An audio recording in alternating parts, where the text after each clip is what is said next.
আসসালামু আলাইকুম। আজকে আমরা সকাল, সকাল বের হয়ে গেছি শপিং করতে। আজকে আমরা খুবই এক্সাইটেড কারণ আমাদের একমাত্র বড় ভাতিজার জন্য স্যুট কিনতে বের হয়েছি। কারণ তাহার ইঞ্জিন কেটেছে। তো সেই খুশিতে আরকি স্যুট কিনতে যাবো। তো আজকে আমি, মিম আর হচ্ছে ওই যে ভাইয়া যাচ্ছে। ভাইয়া আমাদের শর্ত দিয়েছে আগে তার জুতা কিনবে, তারপরে আমাদের সাথে কেনাকাটা করবে।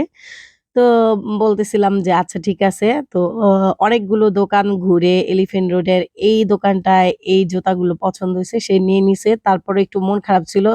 চাচ্ছিল আর ১ জোড়া নিবে। তো বলছি ঠিক আছে আপনার টাকা দিয়ে আপনি নিবেন কোনো সমস্যা নাই। আমরা ঘুরবো। ঘুরতেই যেহেতু আসছি।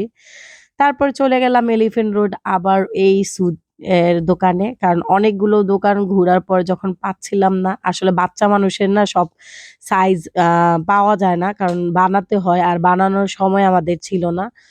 তো এই শোরুমটায় গিয়ে আমরা যেহেতু মানে সাইজ মতো পেয়েছি আর ওই কালারটা আমাদের ভালো লেগেছে। আর আমার ভাতিজা দেখতে যেহেতু মাশাআল্লাহ অনেক সুন্দর, তাকে মানাবে।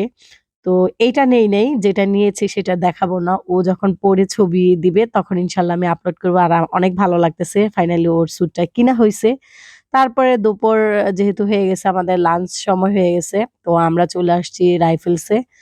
আর এই বেডাটা আমাদের সাথে আসছে। আজকে বলতেছে, "তোরা ট্রিট দিবি ২ বোনে। কারণ তোদের জিনিস কিনতে আসছস, আমি আজকে কিছুই দিব না।"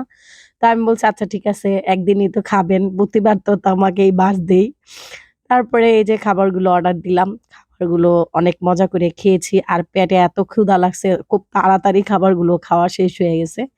পরে এগুলো খেয়ে আবার চলে যাচ্ছি নিউ মার্কেটে। তো মিমকে আমি বলতেছিলাম আজকে মিম আমাকে মানে ড্রেস কিনে দিবে। সে বলতেছে আমার টাকা নাই।